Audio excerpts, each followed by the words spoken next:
Harrison Price for Friday, May 30th, 2025, coming to you from the Nation Network studio built by Arbor Lee here at the Historic Wall Center. And this program, a presentation of Bet365. Matt Sakaris with Blake Price, four-time Juno Award winner Mike Rogerson, hitting switches, conducting things. Big show coming up for you heading into this weekend. As we know, our Stanley Cup Final now, and it is a rematch as the Abbotsford Canucks keep rolling along in the Calder Cup playoffs. You see Rob Williams' tweet? No. Let's all get behind Canada's team so they can finally bring the cup back to Canada. The Calder Cup. Right. The Abbotsford Canucks. Abbotsford, yeah. Canada's team. Yeah. And, well, as of this weekend, we will be 1 month to July 1st, the beginning of a new league year in the National Hockey League. And, of course, the triggering of Elias Pettersson's no move clause. It brings us to the Whistler Golf Club poll question today. Will Elias Pettersson be a Vancouver Canuck on July 1st? You can vote yes, you can vote no. Do so at the Sakaris and Price X and YouTube channels. Blake Price, what says you? I'm going to say the answer is yes, despite the fact they might kick tires, others might as well on them. I think ultimately others are looking to steal Elias Pettersson. And I don't think the Vancouver Canucks ultimately see a deal that tickles their fancy. So given that they do need top six center men, and I'll say that there's two spots open, of which one can be filled by Elias himself, I think they stand pat. I'm going to vote no here. And I realize I'm going to be in the minority, and I realize that's less likely. But I have not once believed that Jim Rutherford believes in Elias Pettersson as a championship centerpiece. Yeah. I don't believe Patrick Alvin does either. I'm not sure about Adam Foote. He said some wonderful things and appropriate things and timely things about Elias Pettersson at his introductory press conference, but I can't imagine Foote strays too far from Rick Tockett's opinion on Elias Pettersson. So I think you have alignment there, president, GM, head coach, who don't necessarily believe in him in a championship centerpiece. Let's make sure we specify that. Like, could Elias Pettersson go out and have very good regular seasons in the NHL? Yeah, I believe so. In fact, may very well this coming season. But as a championship centerpiece, I think this postseason may have further reinforced that opinion. The largest crime, as we have always said, would be an $11.6 million anchor that you're lugging around for the next 7 years. And I am not as fatalistic on the trade return for Elias Pettersson as are others. I know there are others out there that use the phrase pennies on the dollar. I just don't believe that. I do think there are some GMs and head coaches that are scared away from Pettersson with what happened this year, and not just the low point totals, but namely that he ran JT Miller out of town, basically, or the club decided it was one or the other, and they chose Miller, not to mention Rick Tocchet left, and I think Pettersson had something to do with that. I don't think Rick could reach him in 2.5 years, and I think he just, amongst other concerns with the Vancouver Canucks, decided, look, I'm not going to bang my head against the wall with this kid anymore. But I think there'll be deals to make out there. I do wonder about Carolina after you fall short again in the Eastern Conference Final and need more offense and perhaps need a different profile of offensive player to go with the guys that you have right now. So I voted no.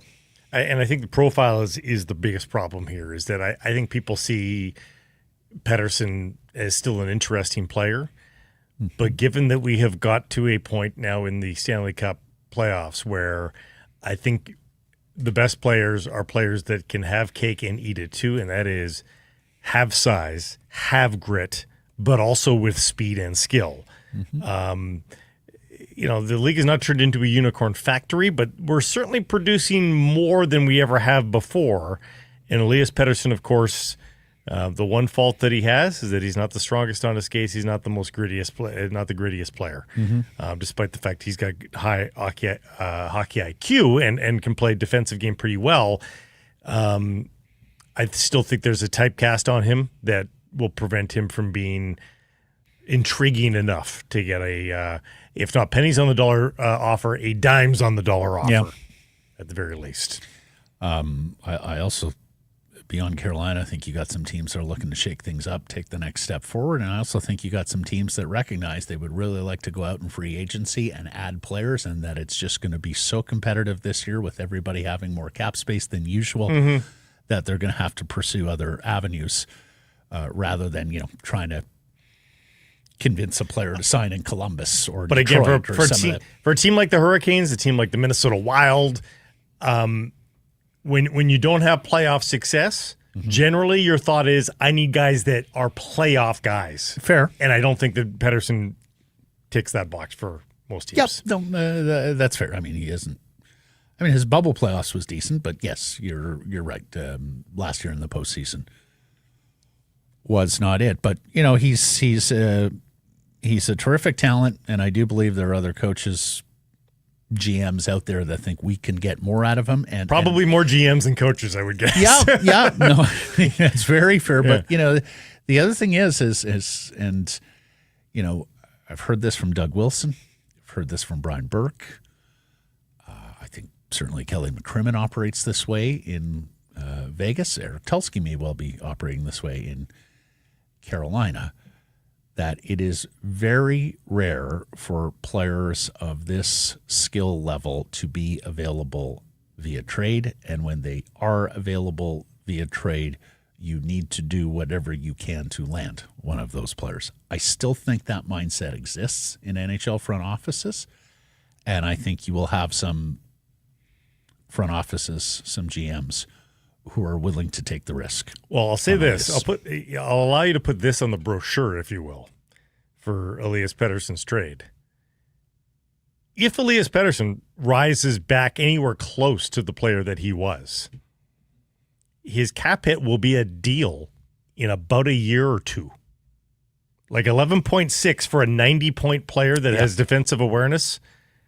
That's going to be, at worst, fair market value in about 18 months after the second bump in a row here. Like percentage on the cap, that's going to be a deal. It will.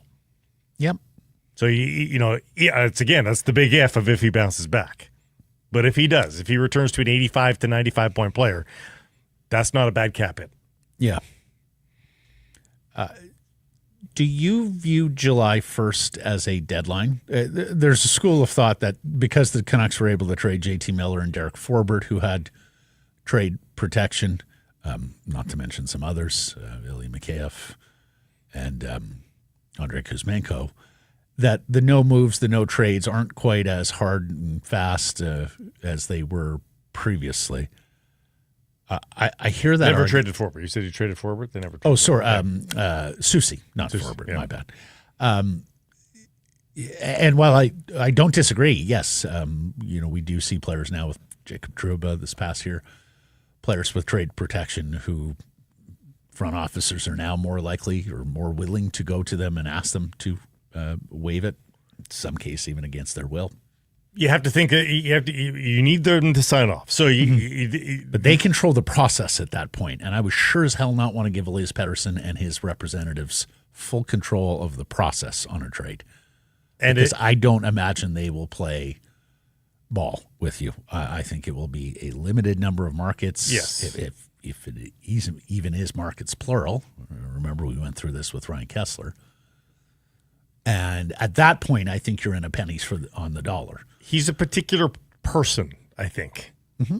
I think. Yes, he is. I think so. I think he's going to want no part of a hockey hotbed, right? So throw out the other 6 Canadian markets plus a few American. But when you've got a grudge against the team because they've reneged on the no move clause to begin with, you are in no mood to play by their rules and their whims. So you will be as difficult as you want to be. Exactly. The last thing on your mind is doing good by them. Yeah.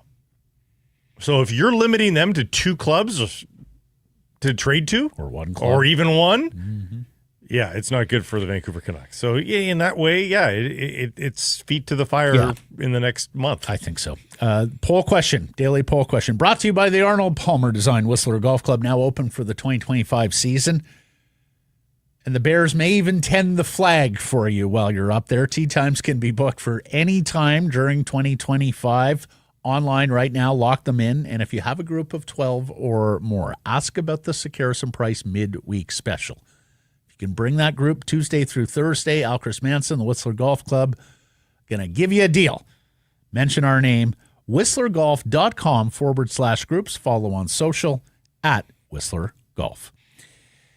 Top story today brought to you by Yellow Dog Brewing, Neighborhood Brewing, a foolish winery. The Abbotsford Canucks, they win game 1, 3-2 in overtime on a Christian Wolanin goal in the extra session. They defeat the Texas Stars in the Western Conference Final, take a 1-0 series lead in this best of 7. Let's hear from the hero first, Christian Wolanin, on his OT winner. We feel good. We'll feel good for tonight, enjoy it tonight, and we've done a good job throughout this playoffs of just turning the page and looking to the next challenge. I was just saying over there's 4 teams left. It's a pretty cool thing. We only have a handful of guys on our team that have been this far into a season, so it's about just staying in the present. I know it's a pretty cliche thing to say, but we'll enjoy it tonight, like I said, and then focus on what we got to adjust and change going into the next game. This was putting a puck on net at the end of the shift. You can see in the clip, he's surprised. He's very surprised. Like the puck goes in, and then he's like, oh, that's it. He did note that his grandma gets on him for not shooting the puck enough. So well done, Grandma. You inspired him to shoot the puck and get a victory. The story here continues to be Arturs Shelovs. The Canucks goaltender makes 36 saves, bumps his playoff save percentage to .937. He is 9-3 with a 174 goals against average and 4 shutouts in these playoffs. So outstanding work being done by the Canucks' number 3 organizational goaltender, and outstanding work, but by what has turned into the top line for Manny Malhotra and the Abbotsford Canucks. Centerman Ty Mueller between Linus Karlsson and Surrey's Arshdeep Baines.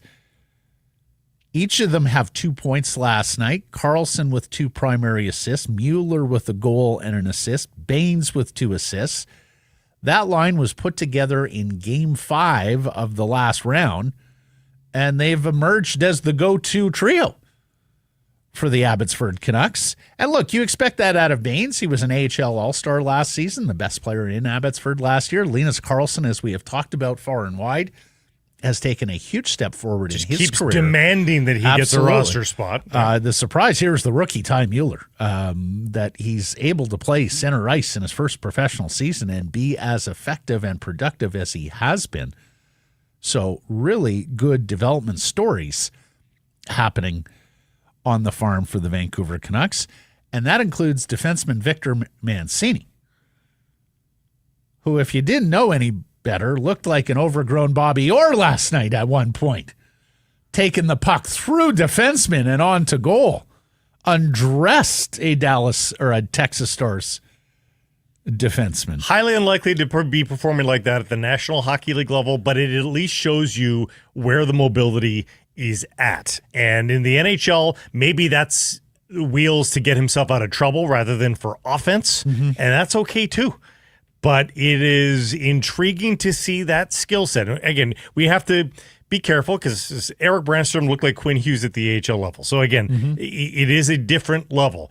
But this is a much younger player already showing this against grown men, not in a November AHL game, but in the playoffs against the very best with lots on the line. So that's why the playoff AHL performances for these Abbotsford Canucks, it's almost like, you know how we say let them steep down in the AHL level, overcook them, all that.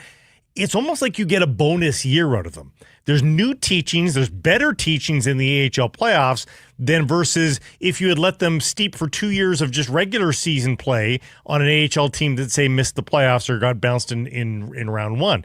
This is extra learning. This is extra intel, even for the organization, on where these players are at. It's fabulous news for the organization. Yeah, and for my money, Mancini's biggest weakness in the National Hockey League was his puck handling. He just didn't seem comfortable or confident with the puck on his stick. And that's, understandable, right? Like, things are happening a lot faster at the National Hockey League level.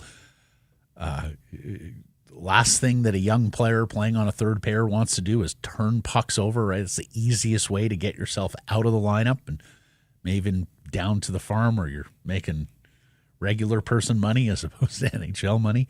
So to be able to see a rush like that tells me, okay, it's in the puck skills are in there, and it's probably a matter of confidence, and that can be fixed, right? Like, that should improve.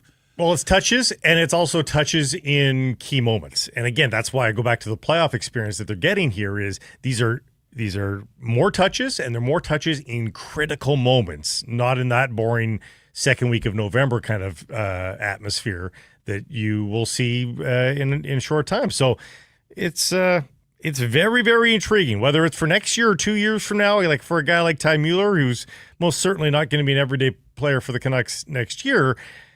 But in 2 years' time, when Teddy Bluger's contract is over, does he just seamlessly slide into the fourth line? These are the kind of questions that those players and these performances are now asking of the organization. One of the stories about the Abbotsford Canucks, or one of the underpinnings of their success, has been an extraordinary penalty kill unit. And we've talked about this, how the Canucks surged to third overall in the NHL penalty killing rankings this past season. And you've got a similar phenomenon happening on the farm with Abby, at least in this postseason. They had killed off 97% of opposition power plays heading into this game. And they were tested again when Jonathan Lecker-Mackey takes a penalty with 3 minutes to go. The only power play given, we should say. In a tie game. And there they were to kill it off again. Coach Malhotra was talking about that in the postgame. Here's Manny. It's massive for us. They've proven throughout the course of the playoffs that they are reliable, and then we've been able to gain or keep momentum as a result of them.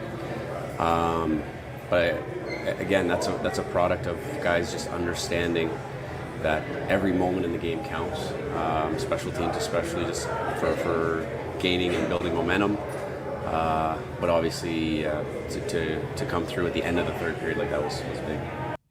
But they've also been disciplined. So it's one thing to have a lethal penalty kill, but it's also another thing to not lean on them, not overtax them.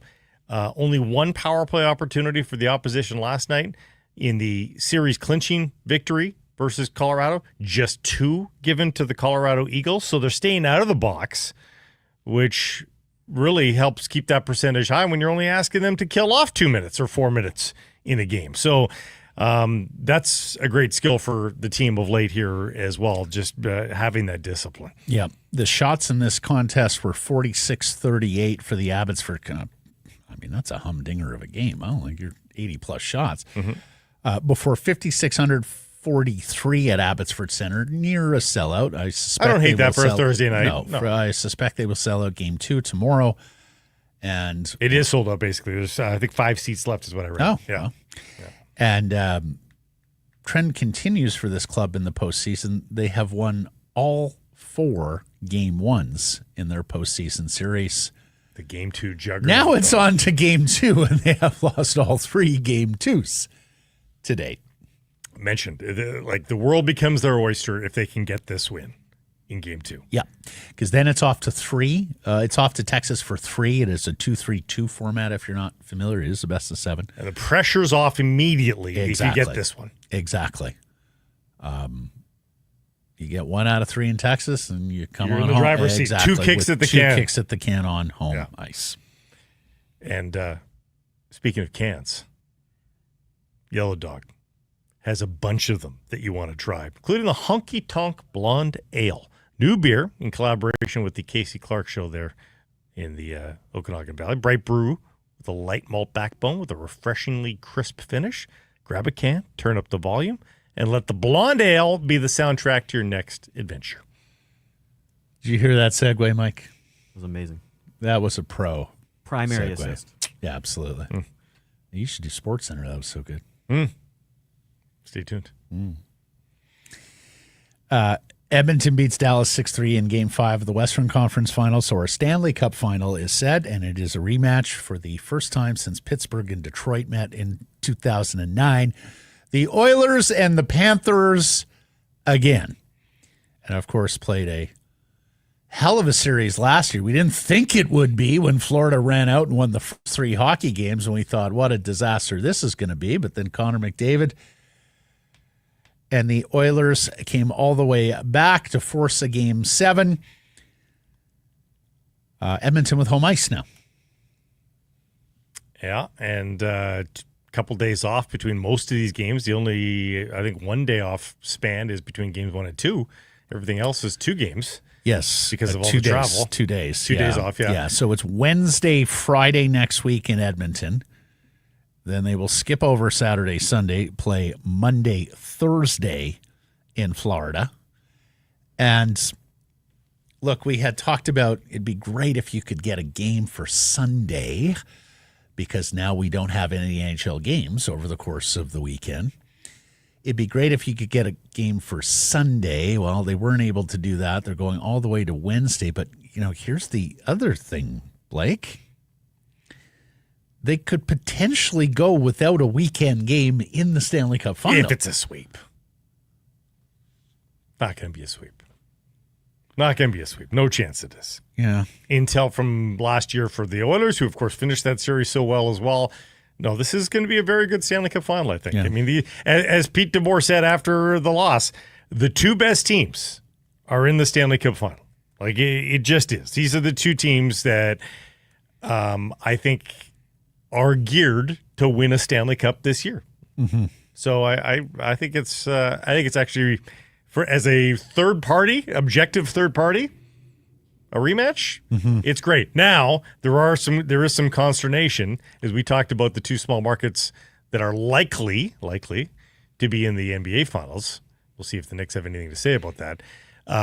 Hope so. But Florida is theoretically a big market, but the hockey market is not that big in Sunrise, Florida. Before these last couple of years, puny, as small as there was. And it's small, medium at best right now.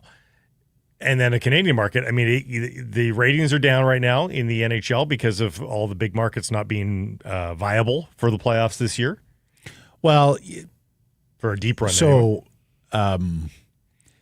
the American ratings were down and quite significantly, in part because, yes, the Canadian ratings were doing just fine while the Leafs were there, and I suspect will pick up now again because Canadians are inclined to watch the Stanley Cup Final more than the conference final. Yeah. As neutrals, that is. If you eliminated the border, the playoff ratings are fine. But, you want to feel like you're taking part in an event that everybody's watching, and that's the only downside of this matchup is that it may not necessarily feel like that. I think back to Vancouver, Boston. It felt like the world was watching the Canucks versus the Bruins. Yes. Well, the world was. At least the hockey world was. Yeah. The Edmonton Oilers win the 9th Clarence S. Campbell Bowl, symbolic of the Western Conference champion in their history. That's 2 more than any other franchise. And they touched the thing. But you can't. You shouldn't. You won't. Alas, this wasn't born out of any kind of logic of, we could touch this thing and it's probably going to have 0 impact on the proceedings in Game 1 Wednesday. I mean, a rational person might look at it that way and say, no matter what we do with this trophy tonight, it's not going to have a single bearing on the outcome of the Stanley Cup Final. But alas, it's just superstition. Well, yes, they didn't touch it last year, so now this year could. It depends on how you read that, because generally the lore is don't touch the trophy of the one you don't want. You wait to touch the one that you do want. And Connor McDavid just said, "Hey, that didn't work last year, so we touched it." So, Okay, but the initial premise is not based on anything other than superstition. Yeah, Like there's no math, science, common sense, reason, But I've been waiting deduction. for a team None / of the player. underpinnings that we use to get to common understanding apply. I've still been waiting for a player or a team to realize what was said last night. Like, Yeah. everybody has avoided that. Like 90% of teams don't touch those conference trophies. And No, in this league. In this every league, other yeah. league, they touch them. in this league. And I would say of those 90% that don't touch it, how many end up as winners? At best 50-50. So there's, there's a large group of disappointed guys that are going, hey, but we didn't touch the trophy. Well, Why didn't we win? And I've always thought, and I find myself thinking this more and more, it's getting more acute with me. We'll talk about it later, what Jeff Merrick is. Like, think of the party, and we saw some of the scenes, although a hell of a storm came through Edmonton, cleared out the moss pit there. Think of the scenes that were playing out in the Alberta Capitol last night. People partying hardy till the wee hours, one of the great sports watching days of their life, right? Yeah. And then juxtapose that against a dour, sour team and dressing room. There just has to be more joy in the NHL, especially when you get in the playoffs. Your fans are celebrating and wanting to have fun. As an organization, you should understand that, recognize that, and participate in that to some degree. This is a 32-team league now. And while I understand a defending Stanley Cup finalist like the Oilers would be one of the rare teams that look at it as Stanley Cup or bust, we're not satisfied with our achievement of winning the Western Conference. I completely get that. But winning the Western Conference is an achievement. Yeah. We've said forever on this show, unless you're a reigning Cup champion, unless you're a reigning finalist, you make it to the Final Four of the NHL, that's a successful season. I think we just have to get away from this mindset that there is only one team that has a successful season, and so we can't celebrate along the way. It's sports. It's supposed to be fun. It's supposed to bring joy. And you see that in other sports, Blake. Like every other sport celebrates postseason wins. Hell, in English soccer, you have fans that are so resigned to the fact that their club will never win the premiership that they look for smaller victories along the way, right? We beat Man City at their park for the first time and whatever. But there might even be, even the Whitecaps, your North American soccer. Yeah. They've got the Canadian Championship to win. They've got a CONCACAF Champions Cup theoretically to win. And in last year, they even had a fourth trophy where they could have won League's Cup, as well as the MLS Cup, which is, of course, the chief goal. Well, and Supporter Shield, right? Yeah. So, anyways, I was so pleased to see McDavid touch the trophy. I was so pleased to see the Oilers skate on over and give the trophy some acknowledgement, some love, if you will. A couple of them were really fondling Because it. Here's the thing the NHL does better than any other sports. Trophies, baby. Like, we all know the Cup, but even the Prince of Wales and Clarence Campbell Bowl are magnificent pieces of hardware. They look like they're steeped in the history of how old they are. For sure. As are the individual awards. I mean, Conn Smythe, those are beautiful bases. So I was very, very pleased to see that. Also pleased, how can you not root for a guy who plays 15 seasons in the NHL and finally gets his first postseason goal in Jeff Skinner? Yeah. And it happens in just his second postseason game. All that losing in Carolina and Buffalo for all those years was supposed to be a big part of the Oilers this year. Got into game one. Round one, hasn't played since, only played because of Zach Hyman. And there he is getting on the score sheet, scoring a big goal. I got to say, Blake, at 3-0, I went over the basketball game, and I wasn't sure I was coming back after the Skinner goal. It was a decent finish. Dallas at least accounted themselves after And you digging that needed hole. to see the McDavid goal, too. Honestly, you think back to like Mario versus the North Stars and like some great sort of breakaway goals of NHL. That's one of them. At the speed that he's going with the guy draped on. I mean, that was a tremendous goal by McDavid. Remember where you were. It was that kind of good. Yeah, well, I mean, the Mario goal is in the Cup final, and of course, One round deeper, yeah. Pretty important goal. Well, yeah. And with, I love Chris Cuthbert, both as he's an exceptional play-by-play man and professional. And you're going to defer to hell Bob of Cole, a good. though? Well, the Bob Cole call on the Lemieux goal. I mean, it's one of the all-timers.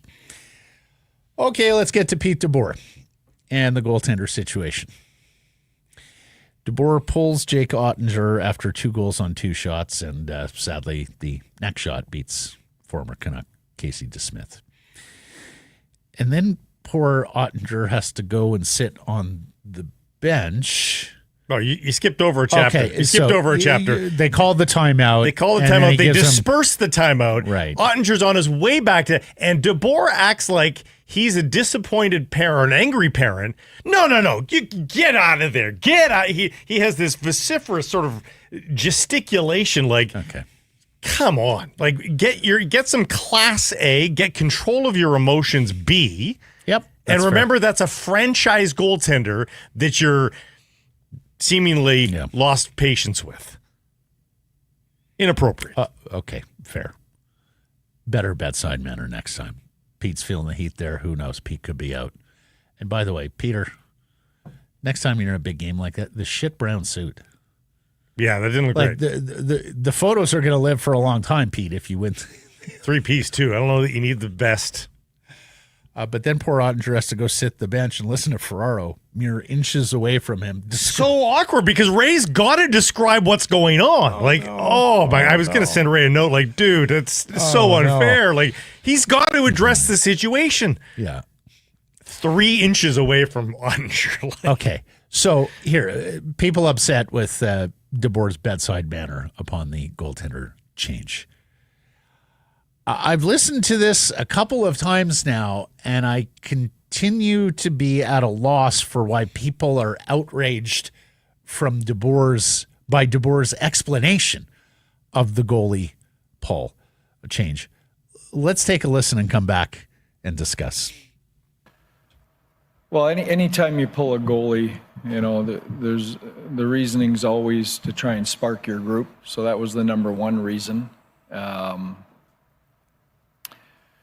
We had talked endlessly in this series about trying to play with the lead. And obviously we were in a 2-0 hole right away.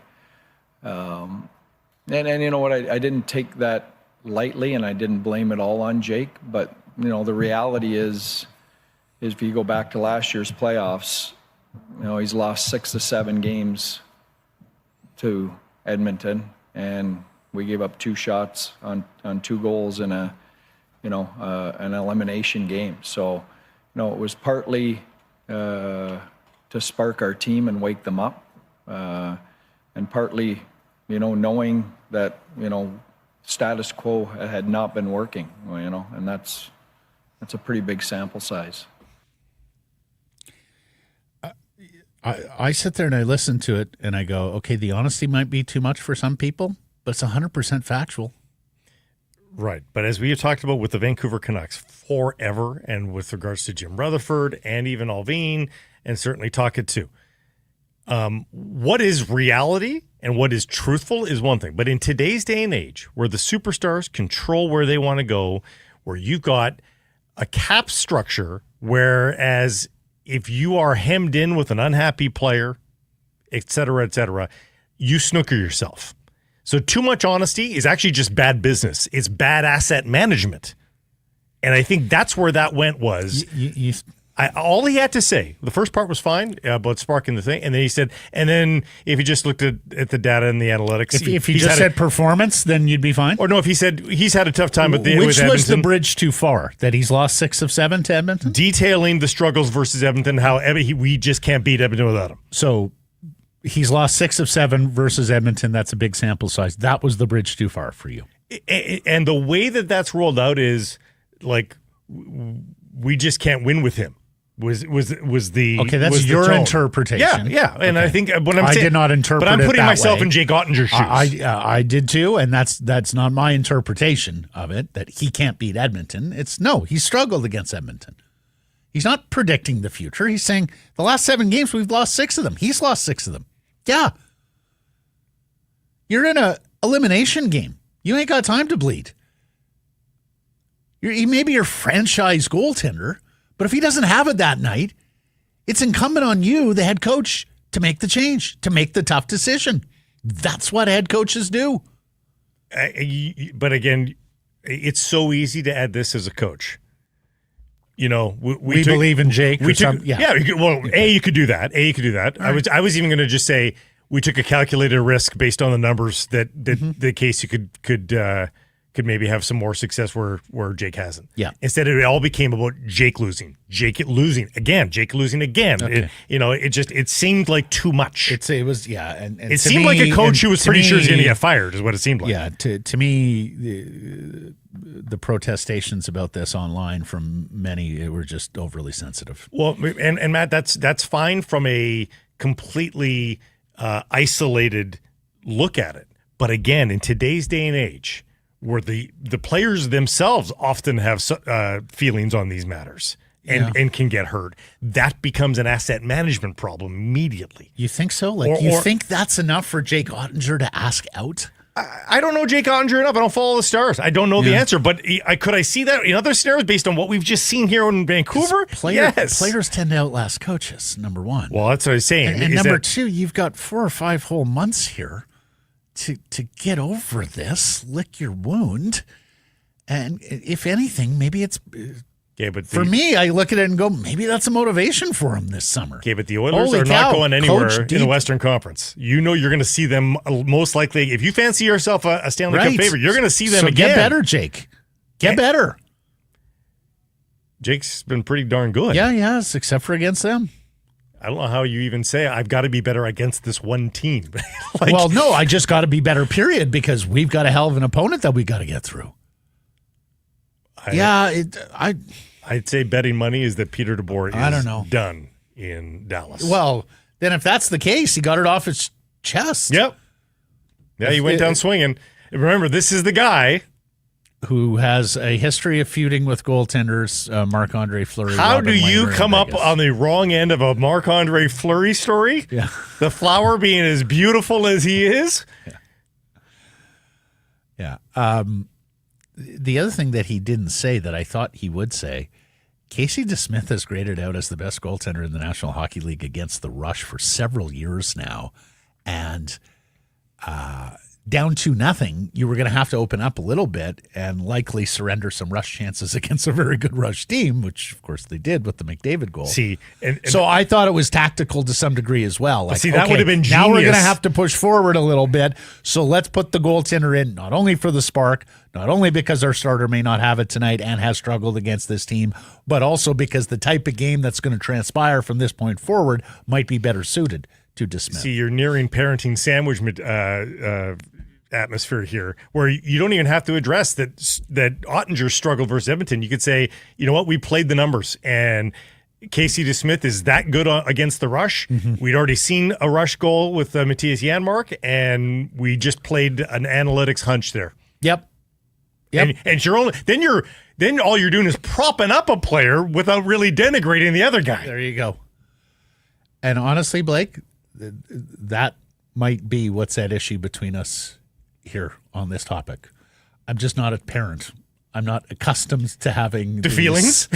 I'm not accustomed to having you did this very well, you screwed this up, but then you did this very well conversation. And the truth of the matter is, of course, you wouldn't be considering any of this 15, 20 years ago in pro sports. It was suck it up, buttercup. Well, I'm the boss, blah, blah, blah. But that has changed. The power dynamic has changed in sports, and the players are way more in charge than they ever have been. Mm-hmm. And taking care of their feelings is a big part of being a coach. You talk to all the players about who their favorite coaches are. It's generally the ones that have considered them. Those are the guys that they like. Mm-hmm. That's the truth. Anyways, DeBoer continued in that post-game presser and said Edmonton was, quote, a lot better than the team we played last year. So needless to say, DeBoer thinks that this is an Oilers club poised to win a cup, the first Canadian Cup in 32 years. Dallas goes into this offseason with many UFAs, including Victoria's Jamie Benn, who was asked about his future in Dallas, of course, been a career star. and said he expects to be back. And there's indications that Jim Nell has told him, look, we want you back. We want you to be a career guy here. And so we'll see if they can work out a contract. Then there's Matt Duchene, who's a UFA, and did not cover himself in glory. Oh, boy, did he not. Another tough 2 straight, very tough, very thin postseasons for Matt Duchene. Look, he's one of the better scorers out there in free agency. He is a centerman. We have talked about him as a potential Vancouver Canuck. If he would come here, might have to overpay. He did not exactly put an exclamation point on his free agency. Are you more intrigued by Michael Granlund now? 1 goal? 10 points in 18 games for Michael Granlund, who appointed Duchene. Is that more intriguing now all of a sudden? Duchene was 1 goal, 6 points in 18. Granlund always intrigued me a little bit. Tad younger than Duchene, too. Tad younger, like the versatility there. Penalty killer. Yeah, and I think is going to come in with a much more digestible ticket, because I think people are going to look at Duchene 82 and 82, and he's going to get paid. We've talked about all the teams that are looking for center icemen, top 2 second-line centers, and so I think the lineup for Duchene is still going to be pretty long. Top 10 things I never thought I would hear myself saying for the Canucks going into the offseason and free agents and all that is, I am coming around on bringing in an old guy on a medium-sized ticket, just because of the dearth. Rob Williams convincing you earlier this week? Because he said, go out and if you're going to make a mistake, make your mistake overpaying somebody in free agency rather than making a bad trade. Yeah, it could be in a trade too. I'm just sort of unpicky about that. I just think that an old guy, you're probably getting on a reasonable freight because they're old. And you just hope that you pick the right old guy. I think it was Dranset or Harm did a piece on Whitney, Ray Whitney's latter years. And, those are real outliers for guys to be as productive as Whitney was post 35 years of age. But every once in a while you see it, and maybe not quite to the Whitney level of a point per game, but heck, if you got a 55 or 60 point season out of one of the old guys that are available on the market, I think the Vancouver Canucks would be ecstatic with that. And maybe that's what you roll your dice on, because it's not going to be long-term trouble. You're not signing those guys to a 6-year deal. 2-year deal, maybe? Yeah. See what happens. Well, 2 years. I think the competition with these players are going to be so high. Yeah, maybe. Yeah. Lastly here, the Seattle Kraken have a new coach. It's Lane Lambert, the former head coach of the New York Islanders. He took the Islanders to the playoffs in his first season. They lost in round 1. He was let go midway through his second season. I've had some people say very good things, that they very much believe in Lane Lambert as an NHL head coach and think he will be better for his second tour around, as many are. I've also had some people wonder to me whether he's just a career assistant. And once again, the Seattle Kraken have chosen to not really make a splash. Yeah. Right? Yeah, it's like we're still like waiting on who is the face of the Seattle Kraken. Like Ron Francis had a magnificent career, but he's not Mr. Personality, and now he's been kicked. Their head coaches upstairs. are almost indiscernible from each other. Yeah, Hackstall, Bilesma, Lambert. Yeah, your new general manager, Botterill. Okay, it's his second time through. You're hoping Beniers is your franchise face. You're hoping maybe Shane Wright becomes that guy. Maybe Berkeley Catton, the first rounder from last year. Just to change it up. Like, I'm not a Laviolette fan at all. Yeah, but he gives you a presence, right? And just an old school hockey guy that maybe just good basics. You kind of know at least what you're getting there. Yeah. Yeah, I don't know. Anyways, let's get to today's menu. It's brought to you by Greta. And if you are planning a party, an event, why not take it to Greta? It's a fantastic spot for a summer social. Great street food, the arcade, of course, that encircles the bar, centrally located here downtown. For more info to book your event, go to gretabar.com, Greta 50 West Cordova. Let the games begin. Are we talking to Merrick then Paterson, or Patterson then Merrick? Merrick then Paterson? Okay. About all Vancouver Canucks issues, Elias Pettersson, Marco Rossi, about the Western Conference Final and everything that transpired last night in Dallas. Time now for our Bet365 Bets of the Day. The segment proudly brought to you by Bet365. So I had a couple runners last night, and we got an Evander Kane goal, so we made out. Game was like plus 375, too, to score. I did not get mine. Okay. In Boco. Whitecaps, big underdog Sunday at Cruz Azul, but I'm not afraid. 15 without a loss. They have found ways to win. They have found ways to get draws. Time for more dramatics. The bigger wager here will be on the Caps to win beyond regulation, which pays at 250. A smaller bet on the straight up at plus 375. Plus 375. Plus 375 to win in regulation for the Caps Sunday. Honestly, if you're a Caps fan, that's... Yeah, no, exactly. You're going to watch the game anyways, right? You're going to be cheering it on anyway. Yeah. Get some sugar for well, it. Exactly. I mean, at 375 and even at 250, you don't often get hockey games like that, right? No. And if you do, you're on quite an underdog. So yeah, exactly. Yeah. So good value. Play up some value, have some fun, watch the game. I'm going to have to tweak mine or take a little bit more of a flyer. But as I say, in the playoffs, you generally have empty netters in tight games at the very least. And I think the Abby Canucks can pull off a win. And I think I can give away the spread here. So it's minus 1.5. Canucks minus 1.5 plus 220 on Abby to take the 2-0 series lead over the Texas To break Stars. the game 2 curse. Yeah. Get in on exactly. the action for the Stanley Cup playoffs at Bet365. They got you. Game props, player props, totals, money line. You can even bet on futures like series winners, conference champions, Stanley Cup champions. Like it's just Stanley Cup champions now. And Conn Smythe. Whatever your bet, it's never ordinary at Bet365. Download the app, get in on the game. An official partner of the Stanley Cup playoffs, must be 19 or older. It's May the 30th, Matt, and both of our Bet365 bets were on local teams in games of import. That alone is reason to celebrate. And next week we can bet the Lions in a meaningful game too, right? Have a great weekend. Merrick's next.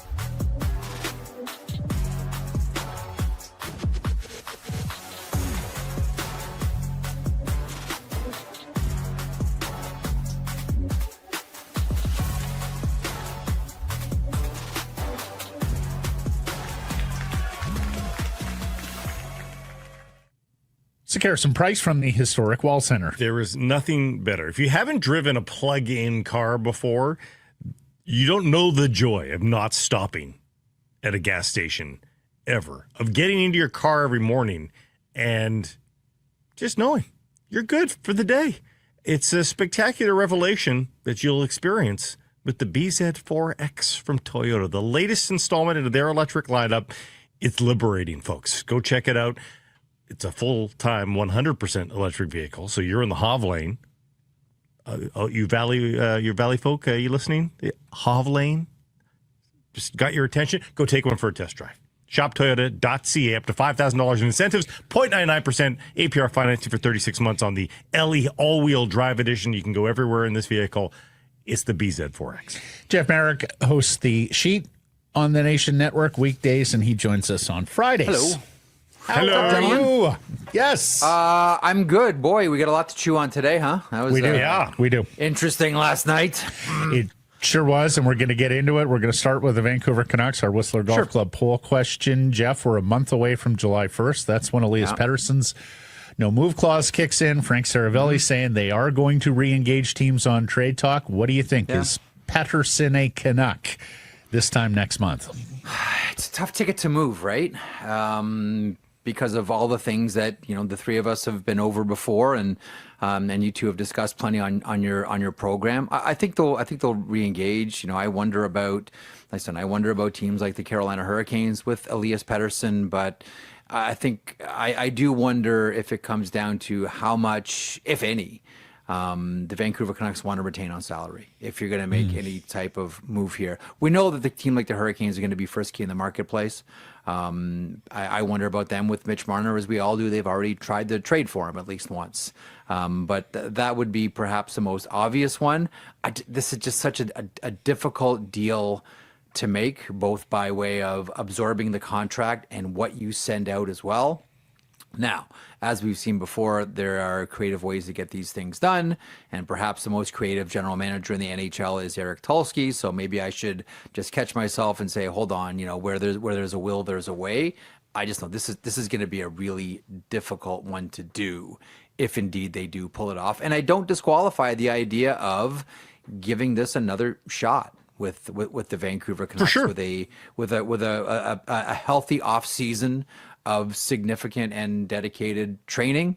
Listen, we all know, and you guys know, you're there for all of it. You don't need me to tell you like how good this guy can be when he's inspired and playing well. And there's certainly a payoff there. So I think that they'll talk to teams. I think that it'll have to be one of the more creative deals if it in fact gets to that finish line, because again, this will be a really tricky one to pull off. The cleanest, has to be a couple highest of really creative GMs here. The cleanest path for the Canucks, the highest ceiling for the Canucks is to keep him. Like we've said that, like him to bounce back, and like that's where they get the best center in the deal. That's where, that's where they have the cleanest financials in the deal is by doing all that. But Tulsky's an interesting thing, and for the Canucks, they ship him far away. They don't have to deal with him. He doesn't haunt them. To the perfect market. It's the perfect market for him. He doesn't get inundated by media. And Tulsky's an analytics guy, so we know that Paterson skews in that direction very positively as well. But how much do you think they are? You say they're going to be frisky. Do they feel like they need a makeover because of the brick wall they've run into here? I think they need more. In their mind, they need more offense. That's why I think that they will be one of the front runners and can maybe offer the most money to Mitch Marner. Like, I know we're all sort of looking at Vegas right now with Marner and saying perhaps that's the preferred destination for the player. And we know that, the not good enough saying around Vegas, has popped its head out again. And so they'd be certainly interested. And I think, Marner is definitely interested in a market like Vegas. I just think that Carolina, and when you think about it, a player like Mitch Marner kind of fits the mold of what Rod Brind'Amour wants.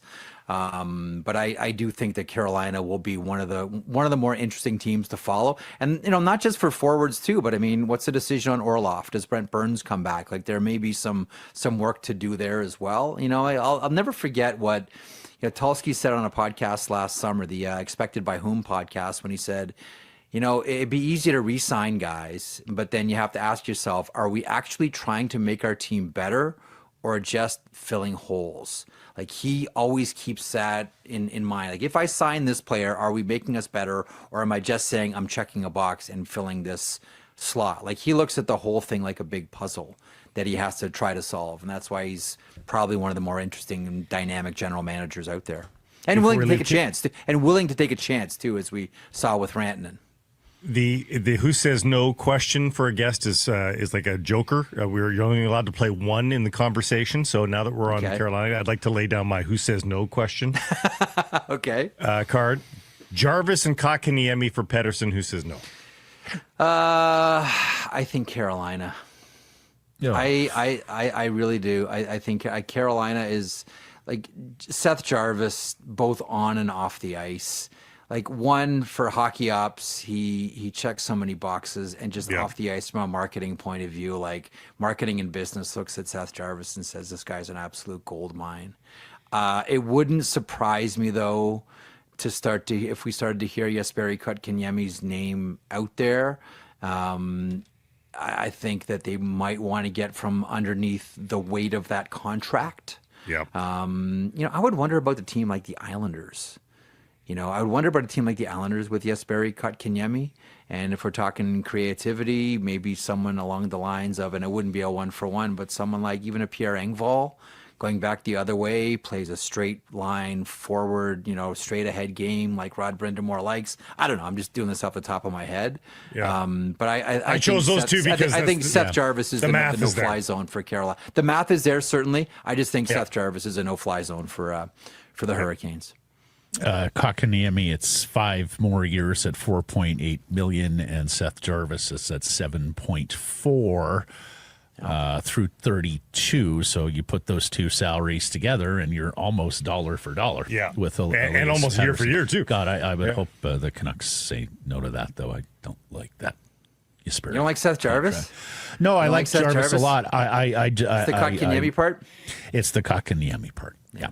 Yeah, and can Jarvis play center full time? Yes, would be my other. Yes, question. eventually. You think so? I think eventually okay. that's where he slides into. I think eventually, absolutely. Okay, Marco Rossi in Minnesota. More reporting on that file this week. How available do you expect him to be, and what do you think he is?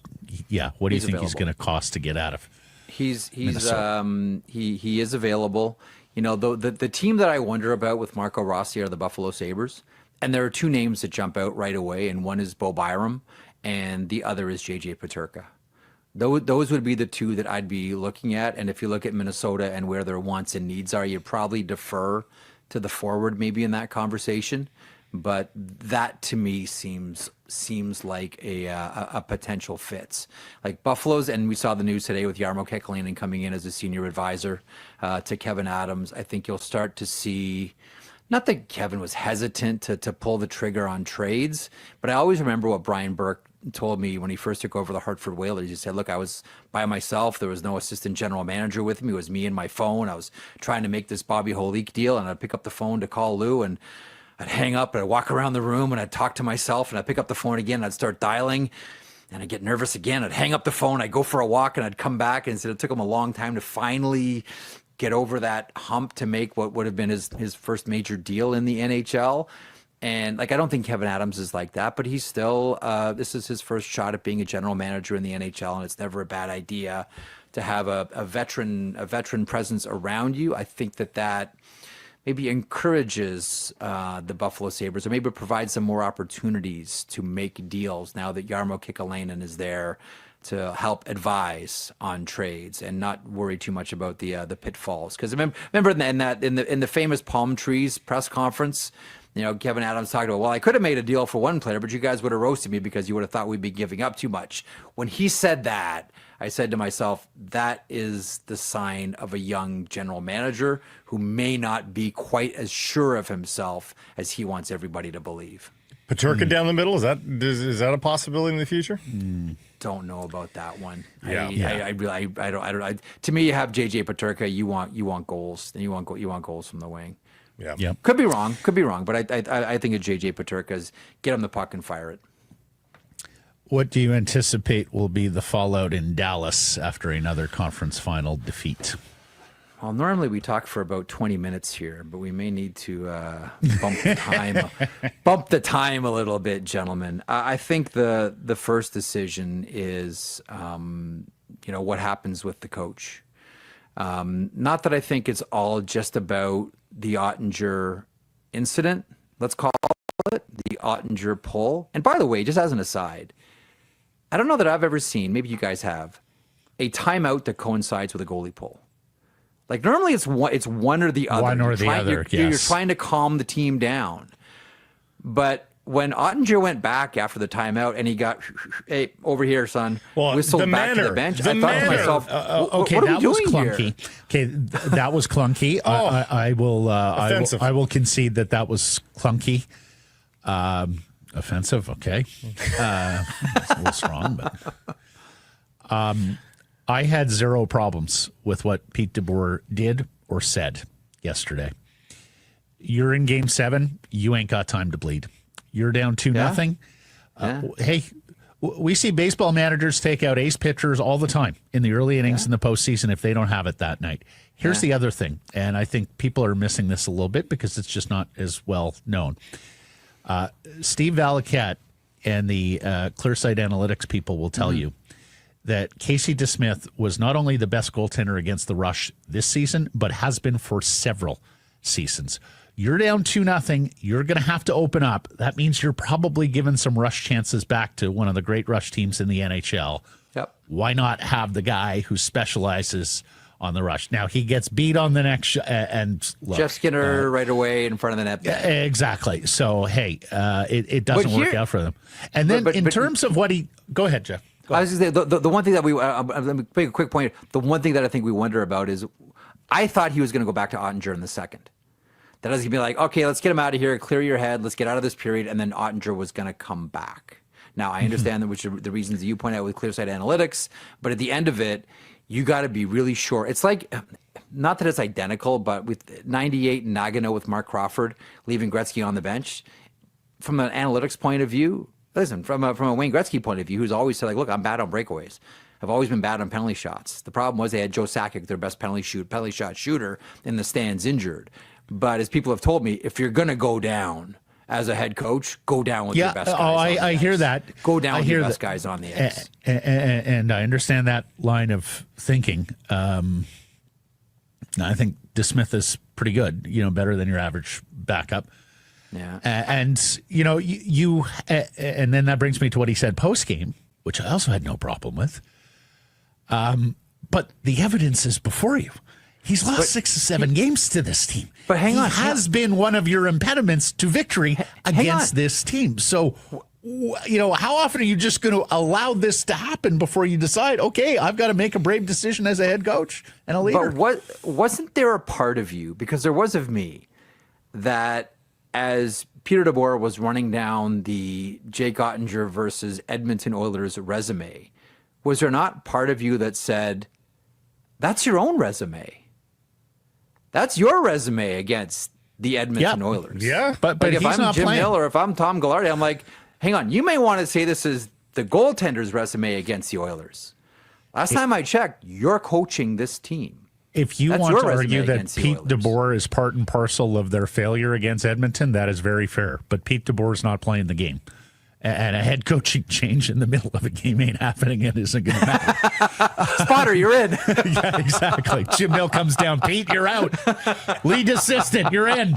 As I've been saying, it's not the what, it's the how, and there's definitely a different way to see. You can still say all the stats. Are we really that sensitive that when a head coach points out a goaltender's lost 6 or 7 games to a team, we go, oh, poor goaltender? No, it's a fact. Again, it's not the facts. Harsh facts. It's not the facts that are the problem. It's the tone of, I can't win with this guy. And that's the problem. Is that, again, He didn't say that. No, but it is right there in plain sight. Because that's what the evidence not only suggests. Okay, but now you've put your general manager in a spot of trying to figure out if Jake Ottinger is going to be that goaltender going forward, or do I have to fire my coach now because my coach doesn't believe in it? Like, it is, he's created a hornet's nest. And so he put his ass on the line. But hang What's on wrong a with second. Let me circle back. Is that just the goaltender's one-loss record, or is it the team's one-loss It's the record? team's. It's the team's one. Like at the end of it, Dallas did, like, again, there were so many Dallas Stars players. Jeff, let me support you here. The last year's conference finals, goals for the Dallas Stars in last year's conference final, 2-3-5. 2-1-1. They don't score goals. Last I checked, Jake Ottinger can't score goals. And that is a problem, and it's an interconnected problem. But guess what? Sometimes in the Stanley Cup playoffs, you have to win low-scoring games, which means your goaltender has to be damn near perfect. And Ottinger was far from that in the early going last night. He didn't have it. You went to a credentialed backup who specializes in an area where Edmonton is strong. I got zero problem with it. To me, the bigger problem than Jake Ottinger was there were only 2 forwards that showed up in this series. One was Rantanen, the other was Granlund. Everybody else in this series went for a skate. Forgot Duchesne. Everybody else was. But listen, and hang on. You're at home, all right? This is an elimination game, and it's not until the goalie pulled down 3 Cobb that all of a sudden you decide to start skating. Well, you're at home. Your crowd is there. Your crowd, first of all, that Dallas crowd was fantastic. They did not turn on their team. They're down. They're down 3-0 quicker than you can say Jack the Bear, and they're standing and cheering, trying to get this team. There's no jerseys hitting the ice. There's no booing. They are standing. That crowd was amazing, but it took until you started skating. I thought the first 10 minutes was going to be all Dallas. They were going to come out like Brizgalov talked about Team Canada in 2010, gorillas out of a cage. That's what I thought it was going to be for Dallas. Everybody was out there just going for a skate. Yep. And if you want to castigate the forwards here and say they were a huge reason why Dallas lost again this year, that is absolutely fair. He said he was looking for a spark, pulled the goalie. Okay, became 3-0 immediately thereafter. But then it's 3-2, guys. Then you're in a 1-goal game. So, let's not forget the process here and forget the way the game 4-2 goal is a ridiculous goal, though. You can't fault anybody on the 4-2 goal. No. The McDavid breakaway? No. Or is that the 4-2 or is that off the skate? Is that Evander Kane? Is that 5-3? I have to go back. Yeah, I have to go back. That was one on the Draisaitl pass from behind. Yeah, but by the way, that McDavid breakaway was a thing of beauty. If you watch where he put the puck, so he's got back pressure from Rupe Hands, who even though his foot is injured, is a really strong skater. He does not let that puck go to either side. There's no way that's getting stripped. That breakaway was all right, coaches, ridiculous. Show your kids that's how you do a breakaway. By the way, by tight back pressure. The montage that Hockey Night showed immediately after the own goal of all the own goals that Dallas has surrendered in these playoffs, oh my God. The defensemen of Dallas have been just as much to blame as anybody else. So the other thing that happened is more post-series win storylines. They touched the frickin' trophy. And they actually used the gray matter in their skull and realized, hey, well, not to the point where I would like it if it just doesn't matter. Yeah. But they at least said, hey, we didn't touch it last year. We didn't win the Stanley Cup. So we'll touch it this year and see if we win the Stanley Cup. I was glad to see that bit of logic as well. Speaking of logic, I find it endlessly fascinating that there are teams that will refuse to grab the conference trophy, but have no problems putting on the hats. Yeah. The hats go on fast. So good. Conference champs. Champs. We all got the hats. Oh, I can't touch the trophy. Are you I might melt. I can't. This could be Raiders of the Lost Ark. I could be melting. Touch the trophy. Oh, give me that hat. Hang on. Can I get one for my kids too? The hats are no problem. That gets a free pass. But touch the trophy? No way. What T-shirt are we doing and here? 2X if you've got one. Amazing, Jeff. So right. Look at soccer. So right. Look at soccer. All these parallel trophies in European soccer, little mini rivalries have got trophy. Those soccer teams that win those parallel trophies, they are hoisting those trophies, and there might have been 100%. 3 games. They're hoisting it like it's the World Cup. Yeah. They celebrate every trophy won, and those are gorgeous trophies. The conference finals trophies are actually better than most sports' league final trophies. I'd rather hoist that Western Conference trophy than the Lombardi Trophy, for God's sakes. They're beautiful. And celebrate it. Why not? Mm-hmm. Yeah, no, we need more joy in series wins, Jeff. I've been mentioning this to our friend John Shannon. Okay, you don't need to put on the ski goggles and pop champagne after a no, you don't need that. Best of 3 victory like baseball. You just need to go that far. But these are incredibly joyous moments for fan bases who have no guarantees of the next series producing the same celebration. Your fans are going crazy. Teams should participate as much as possible and not stick to, and you say logic. It's pure superstition, Blake. I'm not sure there's any logic involved. Superstition should not govern the day and throw a wet blanket on a moment of joy for tens of thousands, if not millions of people, depending on the size of your fan base. They're going to put up a banner. They're going to put up a banner. You're wearing the frickin' baseball hat. Touch the damn thing. Yeah. Celebrate it. That is an accomplishment. From the conference you come from, you distinguish yourselves as the top team. And you're in the Cup Final. Value. You go to the Cup Final. You go to the Stanley Cup Final. This is like a time for joy. Are we so... Well, what has happened to us? We're just so bereft of joy. We just can't bring ourselves to celebrate anything that's not the Stanley Cup. Exactly. Really? Like hockey, Lots of you need more markers along the joy. way. You need more fun. You're an entertainment enterprise. At least project that to your fans in moments of accomplishment. And yes, winning the conference and getting to the Stanley Cup Final is accomplishment. Like we've just got to dispense with there can only be one winner in an NHL season. No, there are teams that have very successful seasons that fall short of lifting the Stanley Cup. It's in a 32-team league. You're allowed to show your upper teeth, guys. It's okay. Like, it's not going to make you less cool if you show your upper teeth after winning a conference. They celebrated trophy. the Four Nations face-off like they'd won the Olympic gold medal. We just invented that weeks ago.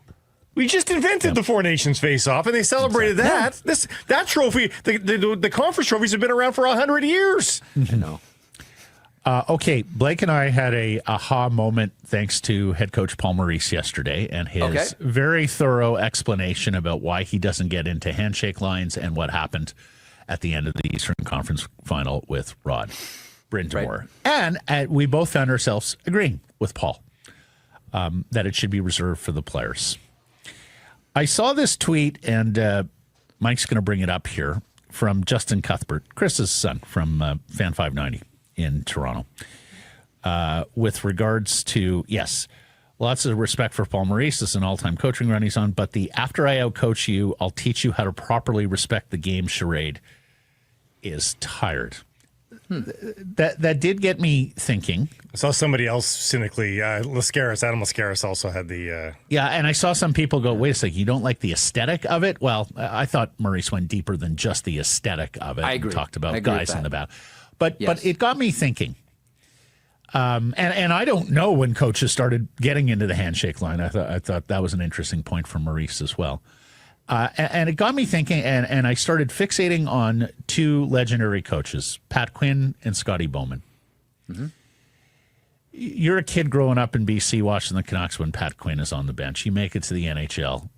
At some point in your career, you find yourself in a handshake line with the big Irishman, win or lose. And he shakes your hand and he whispers a few words of encouragement to you. Wow, it's a pretty big moment. You grew up in Quebec watching the Habs in the 70s. Some point, Pittsburgh, Detroit, you find yourself in a handshake line with Scotty Bowman. And Scotty Bowman pulls you aside and says, hey, kid, I thought you played great. Keep it up. Those could be pretty special moments for players. Now, I know most coaches aren't Pat Quinn and Scotty Bowman. That's it. But I do sort of wonder whether, the head coaches and the two assistants, just the bench guys. Like, I think Maurice is right. Carolina players don't want to shake 50 hands of people they don't know. But the head coach and the two assistants, can we not make room for them in the handshake line? Does that add anything to it in terms of experiences and moments for the players? I think in the case of Bowman wanting to say something to one particular guy, go say it to him. He doesn't have to be in the lineup. Yeah, I suppose. Now, Jeff, where are you on this? I'm just a simple country lawyer. I'm not like you big city folks, so I don't know. But what did you think of Paul's explanation and broad obliging? So I like all of us, I have a lot of time for Paul Maurice. Back in 2005, when St. John's Maple Leafs moved to Toronto to become the Marlies, John Bartlett and I were the original play-by-play color team for Marlies for radio, and that's when Paul was coaching. So I got to sit at the front of the bus and talk to him after games, and I got a pretty good sense of who Paul is and how much respect and reverence he has for the history of the game. And I know all the tweet pictures showed up of like, oh, here's Paul shaking Jeremy Swayman's hand in Handshake Alley, and the hypocrite and blah, blah, blah. I understand where he's coming from.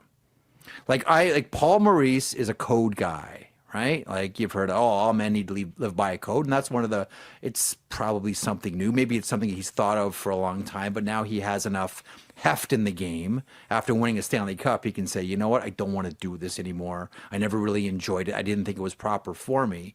But what I keep coming back to is, guys, I really don't like telling people what to do. If you want to do handshakes, do handshakes. If you don't. You're Billy Smith. You just want to skate off the ice? That's fine. You're Andy Moog after Brad May just scored on you and you just want to skate off the ice and not do handshakes? That's fine. You're Stan Mikita, who hated doing handshakes, who wouldn't do it, and said things like, I had more respect for someone like Gordie Howe who instead of doing Gordie Howe, because he came into the Chicago Blackhawks dressing room after we won the cup and toasted us with a glass of champagne. That meant more to me than some phony handshake. Like, if you don't want to do handshakes, don't do them. I will never cast aspersions on anyone who doesn't want to do a handshake, Allie. Or if you want to make this part of your code and say, like, I don't think it's right for me as a coach to be part of the celebration, then don't do it. I just don't like the idea of saying, you don't deserve to be there. You don't deserve to be there. This should just be for the players. Get out of Handshake Alley. That's my only thing, is I just don't like telling people what to do. Yep, if you're on the bench, on the ice, whatever, I just don't like the you should. What he didn't. He suggested it to both Berube and Brindamore, and he didn't suggest it. He said, "I'm not going to." Just so you know. Well, he also asked Rod not to get in the line. Yeah. Is that what the words he used? Yeah. And he had talked to Berube with the Toronto Maple Leafs about doing it. And listen, all three of these guys, Paul was a player too. Now, right? Paul the difference is he was able to talk to Berube about it before Game 7 because there was going to be a handshake line. It was on the ice there because it's a Game 5, so it's a little more awkward. It's the heat of the battle, and I think that's why Brindamore reacted why he did. Okay, I think it would be awkward if he went to him, before the game and said, when we do handshakes. No, excuse me. Could you imagine the look he would have got from Rod the Bod if he had gone to him before the game? So if we wrap it up tonight, Rod. So here's how we're going to do handshakes tonight, Rod. Here's my idea. Daggers. Just going to spitball this one here with you. You want cynicism. It's been only Toronto media that I've seen have a problem with the Atlantic Division nominee for the Stanley Cup Final. Maybe the Toronto fans are a little upset. They're not the nominee anymore. No. They're the they're the elect. The holder. Yes. No, they're the Eastern Conference Final in this elect. case. The incumbents. Yes. Okay.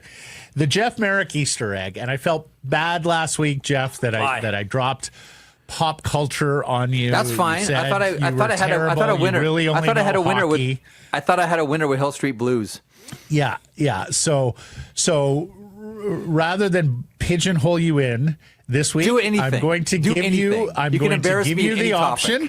And of course, you don't phone a friend here. You have Blake Price riding shotgun here to help you along. Blake's my lifeline. So you can choose the two topics today for your Easter egg: Stanley Cup playoffs. Yeah. Or English language. He is an English lit grad, I will let you know. Let's see what happens if we go English language. All right. I'm a big fan of the Scripps National Spelling Bee. Uh-oh. We crowned a new champion yesterday. Oh, we did? In D.C. Yes, we sure did. Get ready, Blake. The winning word, which I thought is reasonably easy by Scripps National Spelling Bee standards, the winning word, éclaircissement. Root French, éclaircissement.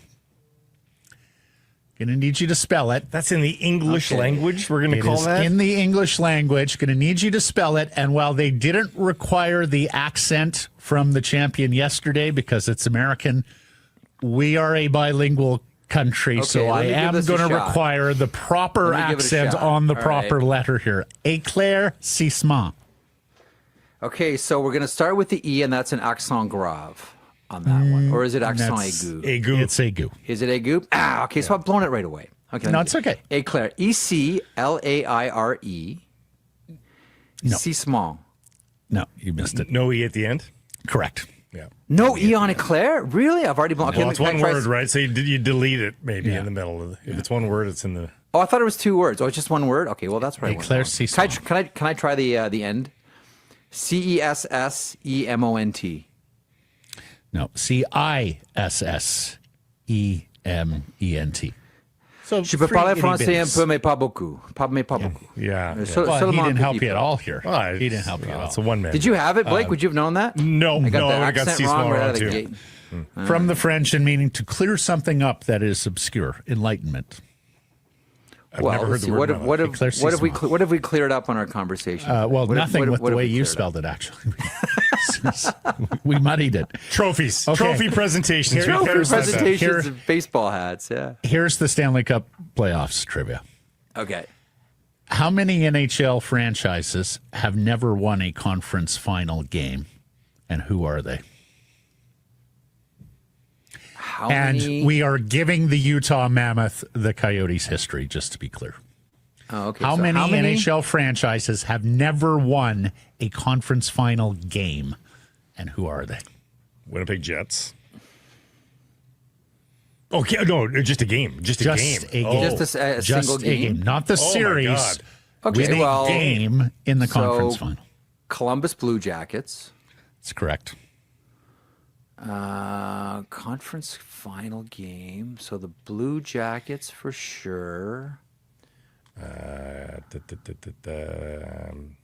Sharks, if I'd done it. Oh, a lot of Wow, these teams it's have pretty done it. lean. Yeah, it's pretty lean. You're missing an obvious one. Well, it's Kraken. Correct. Of course, yeah. Seattle Kraken. Sens didn't get swept with Erik Karlsson, did they? Sens have played in the Cup final. Yeah, played in the Cup final, yeah. Yeah, they got 207 for the Sens. Is 2 your final answer? It must be. Hold on a second. New York, Philly, Pittsburgh, Carolina. No, they went to the Cup final, of course, and won. 2002. They won a Cup final game Tuesday. Or a And then conference final game 2006, they beat the Oilers. Nashville Predators? No, Nashville. No, because Nashville got to the conference final final. against Pittsburgh Penguins. Two. Okay, we're backing into Jeff here. Minnesota 2 is your final got one? there. Yeah, 2. Jeff, you just missed it. The Minnesota Wild. They went to the 2000. Yeah, after beating the 3 or Canucks. 4. No, it didn't. Yeah. Oh, they got swept, didn't They they? got swept. By Oh, Anaheim. that is when they got that is swept when by Anaheim. Andrew Brunette.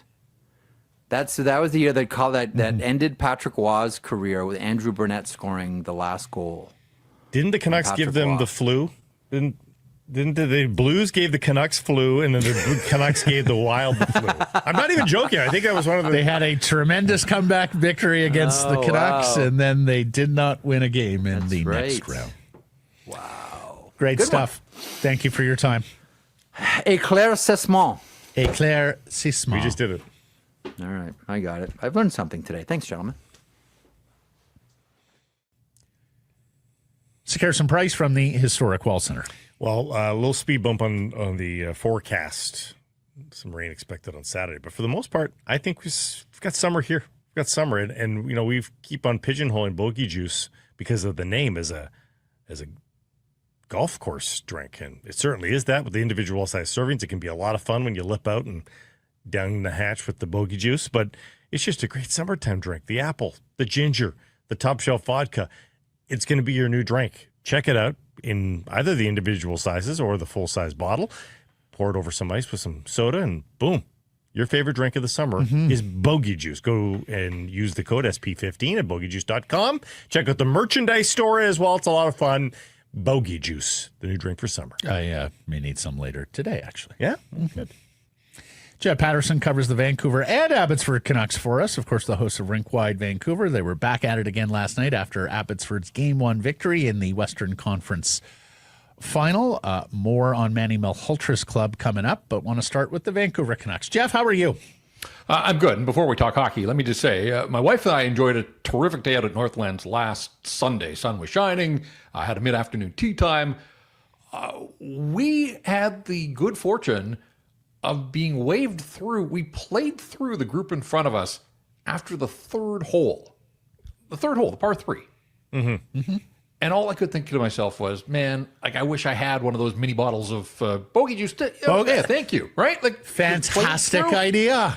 Also, based on what I saw from the group that let us play through, they could have used some bogey juice. Oh, okay. Yeah. So I was going to say, we're burying the lead here. SPAT has gotten so good, she's playing through groups at Northlands. Well done, Shannon. Yeah. Very impressed. Pettersson. The countdown is on here, Jeff. We're 1 month away from the no move clause kicking in, and Frank Saravelli says the Canucks are going to re-engage.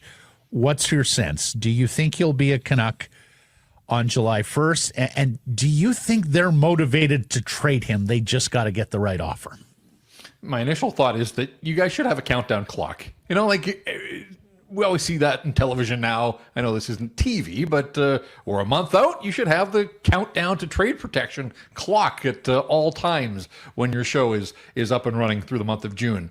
My hunch is that he's going to be here when training camp rolls around. Now, we heard Patrick Allvin at his year-ender say he's keeping his options open, and what else could the GM say in that moment? But I think there's an element of truth to all of that. But in subsequent media availabilities, Jim Rutherford has talked about the offseason and what they expect from Elias Pettersson, sort of all of it with an eye to next year. And of course, when Adam Foote took over, he was asked point blank about Elias Pettersson, and we talked about how it was more positivity than we had heard from the previous head coach.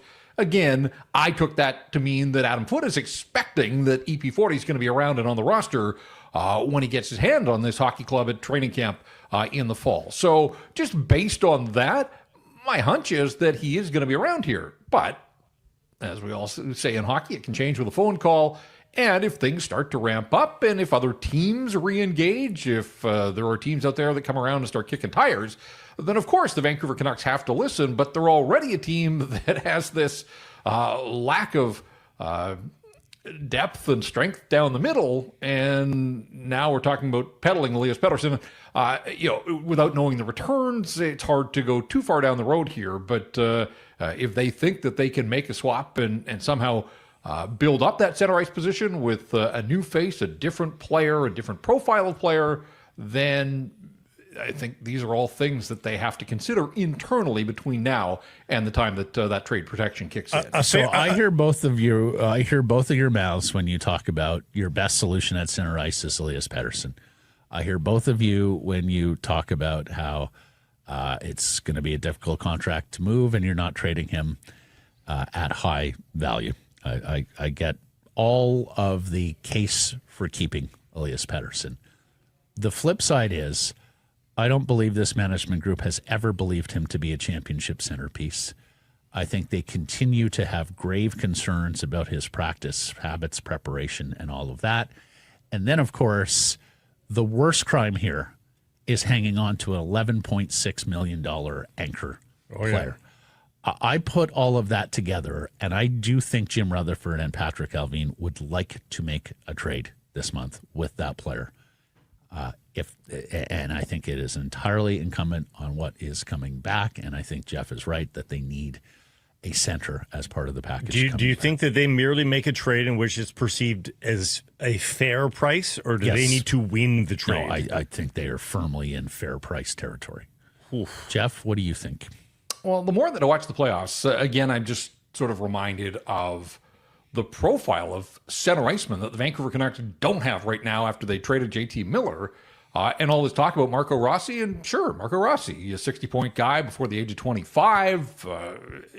This guy can play in the National Hockey League, but if they have questions about can you win at playoff time with Elias Pettersson, I guess I would have some of those same concerns about a player who profiles like Marco Rossi, and of course, Philip Hedl down the middle. Like, it's hard to win at playoff time. We've seen that. But even before you get to the playoffs in this Pacific Division, Leon Draisaitl's not going anywhere. Connor McDavid's not going anywhere. Jack Eichel likely not going anywhere in Vegas. Mason McTavish down in Anaheim.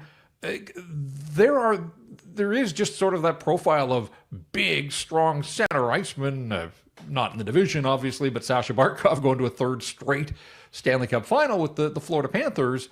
And if it was easy, every team would have those guys through the lineup. It's not easy to find that profile of player. But I do think the more that I look at the Vancouver Canucks and the more that I hear this interest in Marco Rossi, again, fine. But you show me, like, who's the horse here? And so back to your point, Matt, I mean, I think that sort of is the concern from this management group with Elias Pettersson. And we saw it last year in the playoffs against Edmonton. I mean, they took Edmonton to Game 7 with a third-string goaltender and with a supposed star who really was hard to find most nights there. And yeah, I know in the bubble, Pettersson performed reasonably well in the playoffs in his first look. We know now that the bubble was the bubble, the most unique experience that any of those guys will ever have in their NHL careers. This was going out into hostile environments and having to play not only opponents, but opposing fan bases and all those types of things. and there just wasn't a whole lot of a bottom line there from Elias Pettersson. So I do think that there are some red flags. Even if he bounces back in the regular season, that's not going to erase these concerns about can this guy get it done when the chips are down. And so until he proves it, I think that's going to be a legitimate and a fair question about Elias Pettersson. So again, my gut tells me that he's going to be around here, but that doesn't mean that something happens that alters the course here between now and July the 1st. And I hear you on the center ice solution of Rossi and his profile and whether that works in the playoffs. And remember, we had talked about Matt Duchene, gentlemen, that, okay, you may have to overpay him in money term or both to get him here in free agency. Did we see the playoffs that Duchene just finished here? Yeah. 6 points in 18 games. This was after 6 points in 19 games last year. So 12 points in his last 37 Stanley Cup playoff games and career 37 points in 69 games. I'm not sure that's the droid they're looking for either. No, as it pertains to Rossi, though, and I've thought about this as well, about his profile, I think the Canucks cross the bridges as they get to them, guys, and they're just trying to get to the playoffs. And Rossi and Pettersson down the middle, a rejuvenated Pettersson, that's the caveat. Yeah. I think that gets you to the playoffs at the very least, and that's the first step for this franchise. I've been thinking about that, Blake, especially with regards to this draft and the 15th overall, and I hear you about, trying to piecemeal a playoff team together and then filling in, and yet I just wonder whether you need to build the playoff team from the ground up, from the foundation up, the moment of construction. So take the big player at 15th overall over the small player at 15th overall. Take the rangy defenseman, the skating defenseman over the... Jeff, what do you think of all of this?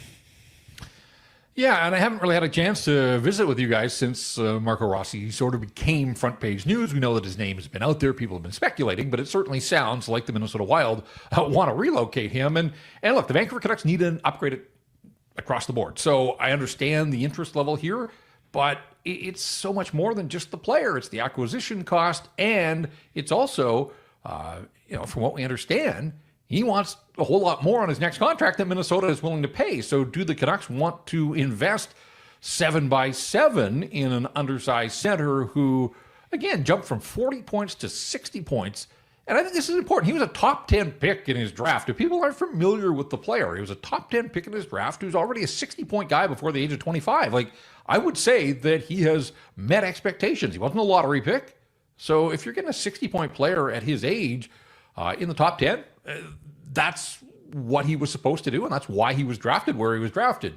Now, you would think, well, why wouldn't Minnesota want to hang on to a player like that? Minnesota feels like a team that maybe is on the cusp now getting out of cap jail itself to accelerate its program, but they've got their reasons. So if he's available, those types of players aren't on the market all that often. I do think that the Canucks, as Blake said, accumulate talent here and sort of figure it out as you go. They're a better team if they can make that trade, but at what cost? And that's the question. We don't know right now. The 15th overall by itself isn't going to get it done, so what else do you have to throw in? And if Minnesota's looking to peddle an undersized centerman, are they going to be interested in Jonathan Lecker-Mackey at that stage of the proceedings? You wonder if that would fit the bill, or are they knocking on the door of one of these defensemen that the Canucks have? Although Minnie now looks like it's relatively stacked. Brock Faber has emerged as a legit number one.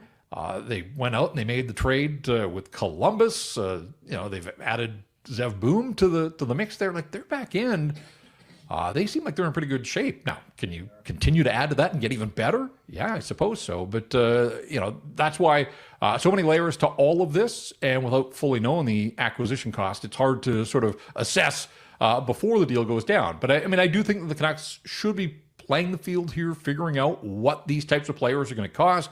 What kind of inventory do they have? Is it enough to make these sorts of deals?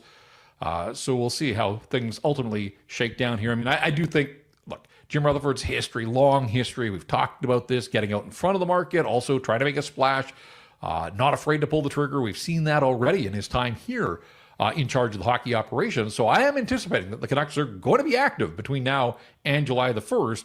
I don't know that Marco Rossi is necessarily the guy, but I do think that he is the kind of player that they absolutely should be going down the path on. Are they starting to get some value added by some of the guys that are playing in this Calder Cup playoff run? I mean, Great question. Put Mancini's rush from last night onto his reel immediately. That's an intriguing player now. All of a sudden, I think for a lot of Canucks fans. He is breathtaking at the American Hockey League level. He's not that player in the NHL, not yet, but again, you're just seeing the confidence build here night after night. And had he been able to convert, I mean, it really would have been the goal of the playoffs, and roof would have come off the Abbey Center. The swashbuckling dash through the neutral zone absolutely dekes the defender out and did everything but pull the trigger. I just love the confidence that he plays with. And clearly the tools are there. I mean, he's got the frame. You can't teach that. Skates well for a big man. And I like the confidence that he's playing with. So he's been fun to watch. And I think it's going to be, again, interesting to watch and continue to monitor his development. I'll tell you the one guy, like people want prospects to lead the way down on the farm. It's not happening on the backs of Jonathan Lecker-Mackey, who was remarkably quiet and then took the penalty with 3 minutes to go in a 2-all game, and they were able to kill that off. But, guys, Ty Mueller is coming on strong here in the playoffs. I thought he was a little slow out of the gates. Again, this is his first look at professional hockey playoffs at any level. He's a goal and an assist last night, so he's in on 2 of the 3 goals. He's been on 4 of the last 6 goals that the Abbotsford Canucks have scored. But beyond that, for a raw rookie, Lecker-Mackey takes the penalty with 3 minutes to play in a tie game.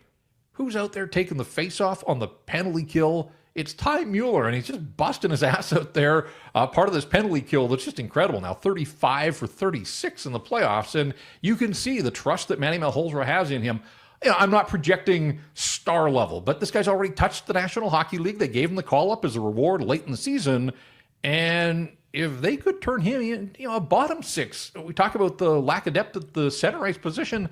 Teddy Bluter replacement. He just plays hard. Like, he doesn't take a shift off. And his line last night with Carlson and Baines, I thought was probably the best offensive line on the ice. And that's saying something, because this Texas team had the hottest line in hockey, at least in the American Hockey League, coming into the series. And Abbotsford did a nice job keeping that group in check for the most part. And they were able to counter and contribute offense of their own. So just as people are coming to this Abbotsford team, I think more and more casuals here, just keep an eye on Ty Mueller. Like, this guy just battles hard, the dog in him, as they say. And I think they might have something there. Well, I mean, that's effectively their number 1 line now. He's their number 1 center alongside Linus Karlsson and R.C. Just turned 22. That's right. He doesn't turn 23 till the end of February next year, so he will play most of next season at 22. It's 8 points in his 13 games. And then on Mancini, Jeff, and it's 100% right, the distinction between the way he plays at the AHL and the way he plays at the NHL. But his biggest foible in the NHL was his puck handling. And so you see a rush like that last night, and you go, that's correctable. That's going to come with confidence for Mancini as he plays more and more NHL for games. a guy that literally just had his 23rd birthday then, 3 days ago. So and then the other thing, and we touched on this earlier in the week, Blake, but if Mancini is really coming, where does that leave Tom Wielander?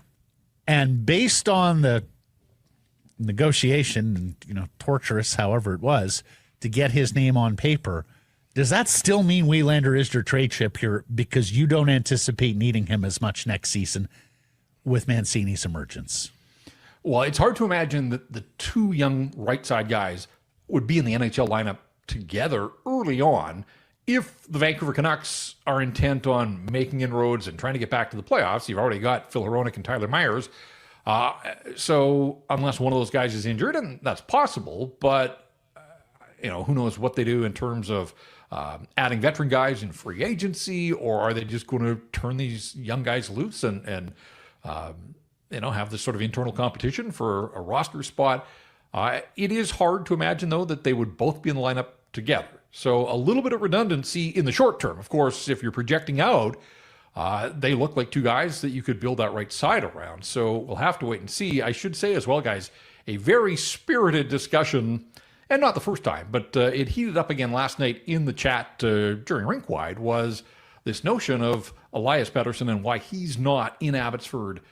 And Last night probably wasn't the night to have the discussion, because if he's there and playing, Christian Wolanin or Guillaume Brisebois is probably coming out, and those two guys ended up scoring goals for Abby last night. But, if this was a nod from the organization to DPD that, hey, you're beyond the American Hockey League now, I do wonder about him missing out on this experience. And they didn't have a crystal ball. They didn't know that this team was going to get to the Western Conference Final and quite possibly the Calder Cup. But just in terms of North American playoff experience, how valuable could this and would this have been for DPD? I do wonder if they're doing fine without him, right? It's not like they need him. Here they are up a game already in the Western Conference Final. But I do wonder if, in hindsight, this was a lowercase m mistake not to get him there, just to gain as much playoff big game experience on smaller ice.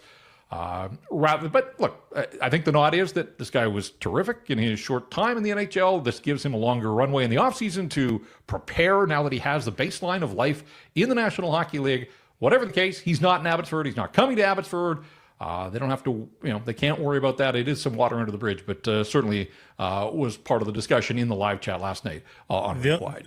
He only played 66 games this year, and it also just goes against what they generally do. I mean, he's 21 years of age. They generally do not anoint guys like that this early. They haven't in the past with guys like Podkolzin and others. So you're right. A little bit curious there.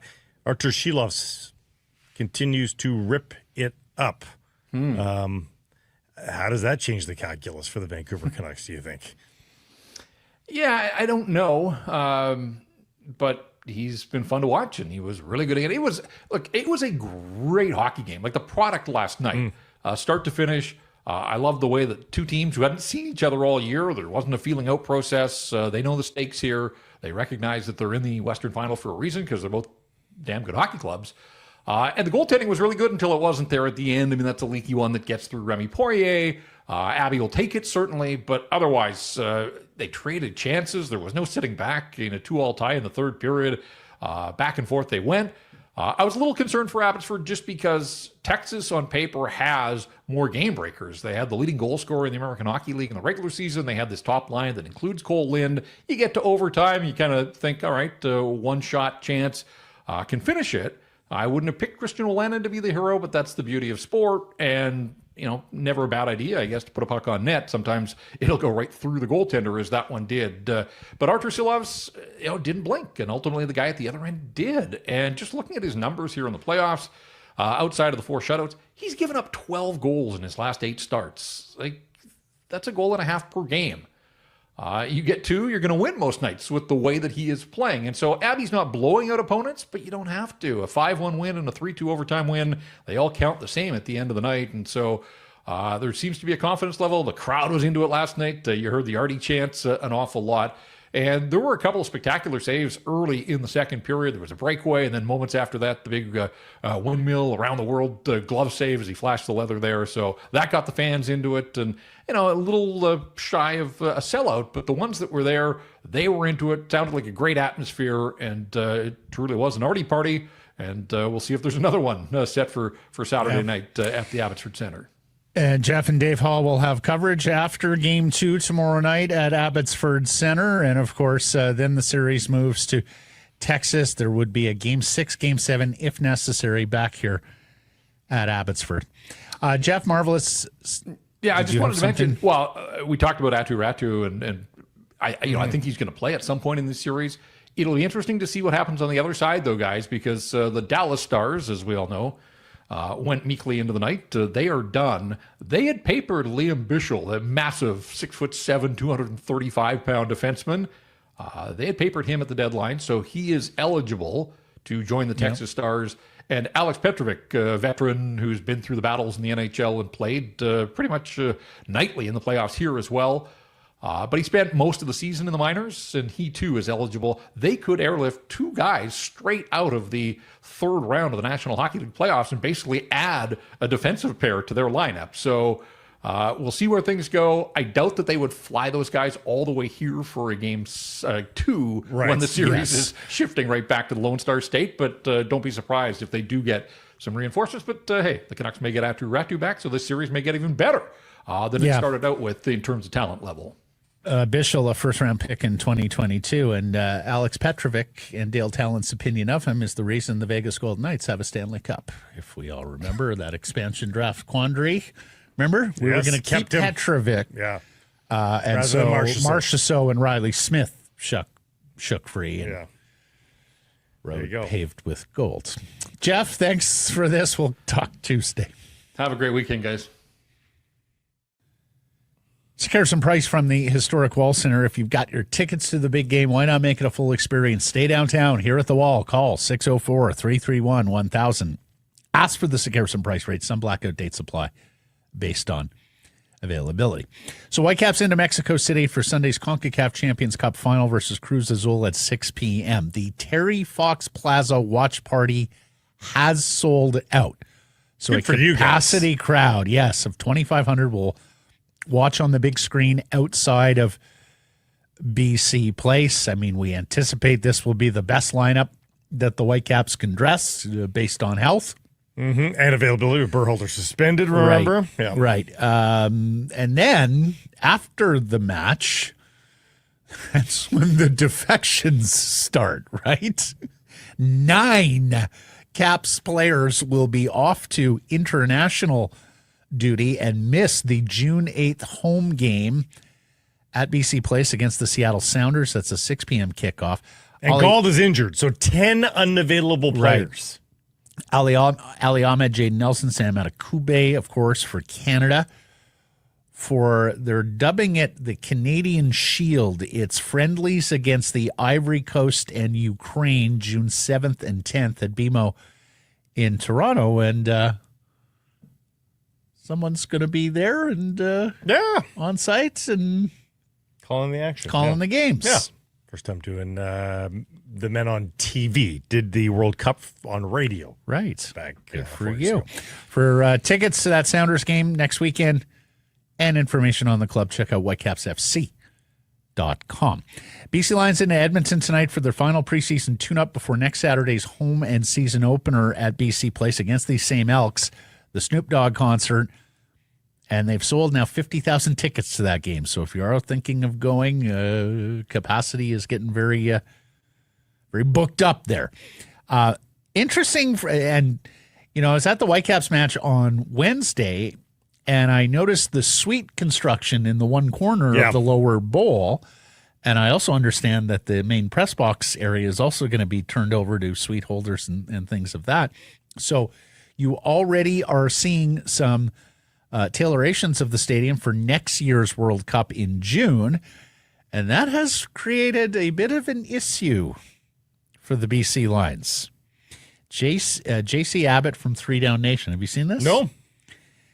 The Lions are officially on the hunt for a temporary home or homes for next June. Weeks 2 through 6 of the CFL season are expected to be compromised as the tournament, the setup, the tournament, and then the takedown takes place at BC Place. A 5-game road trip is not an option for the BC Lions. So team president Dwayne Vinneau musing that they're looking to do a Touchdown Pacific game. Yep. Not necessarily on the island, perhaps in the Lower Mainland, perhaps in another area of the province. The potential stadiums available here that JC Abbott lists, and who knows, maybe the Lions have other ideas as well, but Starlight Stadium, of course, on Vancouver Island.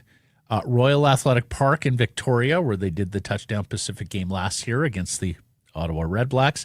The Apple Bowl in Kelowna. Hillside Stadium at Thompson Rivers University, Kamloops, where, of course, they hold their training camp.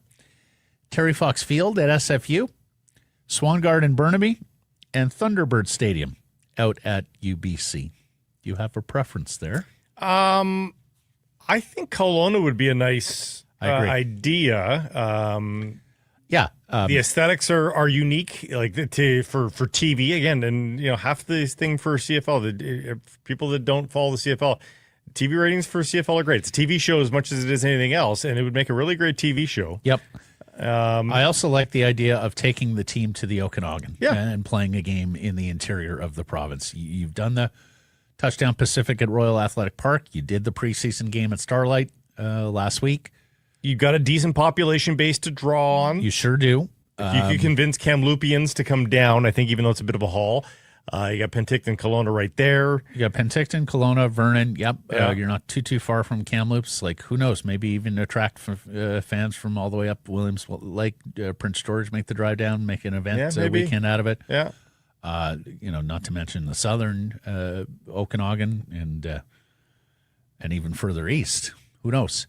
Yeah, I think that would be appropriate. The other thing is, it might be really, really hot. Yeah, it could be. You'd want that one to be earlier in the season rather than later in that. Well, week it is. 2 It's through 6. weeks 2 to 6. So the way, just thinking aloud here. So you played road games in week 2 and week 3. So you get your bye in week 4. And then you'll play a road game week 5 or week 6, and the other one being this special home game somewhere else. And basically, you just have more of a backloaded, but some not even really backloaded, more mid-loaded. Between a Touchdown Pacific game and a bye, you really mitigate the damage there because you can play road games the other ways. That's it. Yeah. That's it. Nathan Rourke's going to start at quarterback tonight. We're not sure how long he's going to play. He didn't even last the whole series in the preseason opener. Most of the starting skill position guys are not going to play tonight. Justin McInnes, Keon Hatcher, Eberhardt, the receiver, James Butler is back at tailback. They are not going to play. Some defensive standouts are also scratched for this game. I mean, they don't need to evaluate Gary Peters or Mathieu Betts. They know what they have there. Jobs to be won in the defensive backfield. Incumbent Jordan Perryman, one to watch there. And at receiver, Jermaine Jackson, who had the big game in the preseason opener, he looks poised to win the returning job, and he's also vying for some time in the receiving core as well. Vancouver Canadians fall 3-2 to Hillsborough at Nat Bailey Stadium last night. They strand the tying run on third base in the ninth inning.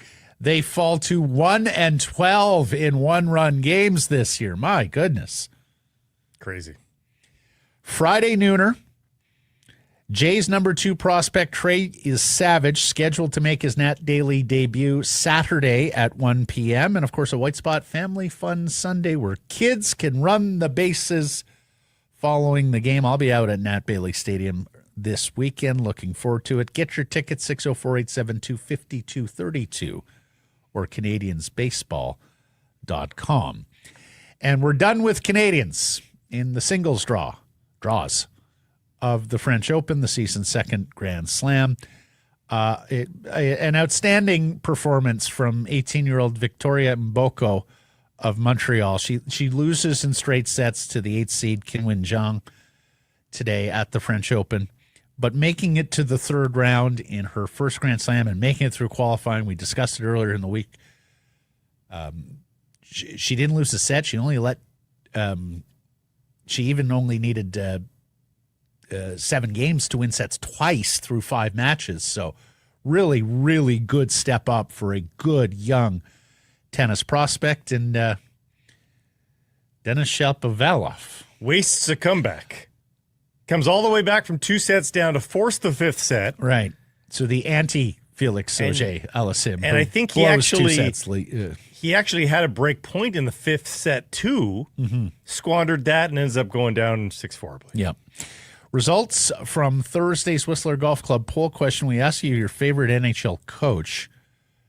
The options here were Rod Brindamore, John Cooper, Paul Maurice, or other, and the winner is? Cooper. The lawyer from Prince George, 58% of the vote. Paul Maurice got 30%. Rod the Bod from Campbell River, only 6%. I think people don't like the way they play. Yeah. Write-in votes for Torts. He's not active. We probably should have mentioned active because we saw some Quinn and Navy in there. But Jared Bednar got a write-in. Adam Foote. And so did Quinn Hughes. Errors and omissions from yesterday's program and beyond. And Mike, I believe you have the tweet there from longtime audience member Grant. And thank you, Grant, for weighing on in. Error from yesterday's show on Sakara saying 2 soccer games within a couple hundred miles of one another. Vancouver and Seattle are only about 150 miles. Grant, that is within 200 miles. I said within 200 miles. Yeah. But then Come on, Matt, we're in Canada. Measure in kilometers, especially right now. You ought to be ashamed. You're quite right. I do feel shame, Grant. And it's about 240 kilometers if you're scoring at home. This is because the Whitecaps were playing Minnesota here, 1-3, and Seattle was hosting San Diego, 2-4 in the MLS West. That was the discussion. Well, the funny thing, too, is those 4 teams, San Diego, Minnesota, Vancouver, and Seattle, are effectively playing a round robin here in the month of June. So there's a chance for a lot of stuff to go down. The next game for Minnesota after the game they played here was in Seattle. Vancouver's next game is in Seattle, and Vancouver plays San Diego later this month as well. So lots of moving and shaking in the conference. Anything to self-report? Anything from the inbox? I think I gave you something. Didn't I give you something from yesterday's show? No. Ran out of things. I'm pretty sure I did. That was yesterday. Bartkowski, we got to it. Yeah? Okay. Thanks for joining us, everybody. Appreciate you spending some time connecting with the program. Please do subscribe to all our assorted channels, YouTube, and wherever you get your podcasts. Follow on social, X, Insta, Facebook, TikTok, YouTube, Blue Sky Live on many of those platforms. Noon Pacific time, weekdays. And, of course, support the community sponsors we keep telling you about. Anything at the last minute? No. Keep it local. Keep it local.